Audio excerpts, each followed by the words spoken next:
حنا كما بغينا ندويو اولا نأصلوا لواحد المساله اللي كيأصل لها قبل ذلك النبي صلى الله عليه وسلم، وهي مصدر التلقي.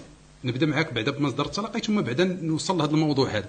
اولا اننا النبي صلى الله عليه وسلم كان يقول: وخير الهدي هدي محمد صلى الله عليه وسلم، كما ان اكمل الحديث كما أكمل الحديث كتاب الله عز وجل، وخير الهدي هدي محمد صلى الله عليه وسلم. فالنبي صلى الله عليه وسلم في خطبه الحاجه دائما ملي كيبغي يبدا في خطبة الحاجة ديالو، سواء في صلاة الجمعة أو خطبة الحاجة معروفة. الشيخ الألباني يعني كتب عليها رسالة تذكر قبل، يعني مشيتي تخطب غير مرة خاصك تبدا بخطبة الحاجة.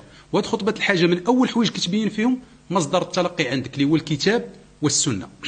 هذا أول قاعدة، أننا خاصنا نتبع الكتاب والسنة.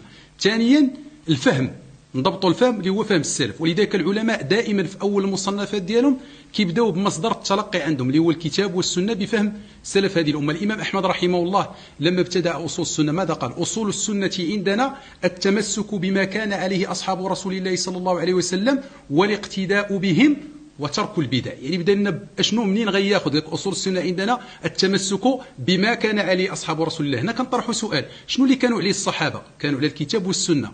لكن الإمام أحمد رحمه الله ذكر لك الفيصل اللي شنو هو؟ فهم السلف.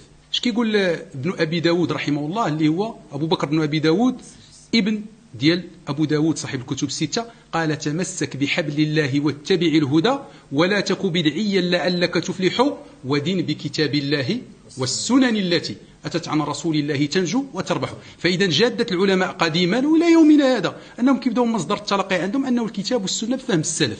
دائما كنتكلموا على فهم السلف. شنو هما فهم السلف؟ كنتكلموا على السلف، وأن تجمع بين الأختين إلا ما قد سلف، إلا ما قد مضى. هما اللي مضاو وسبقونا هذوك تيتسموا السلف ديالنا.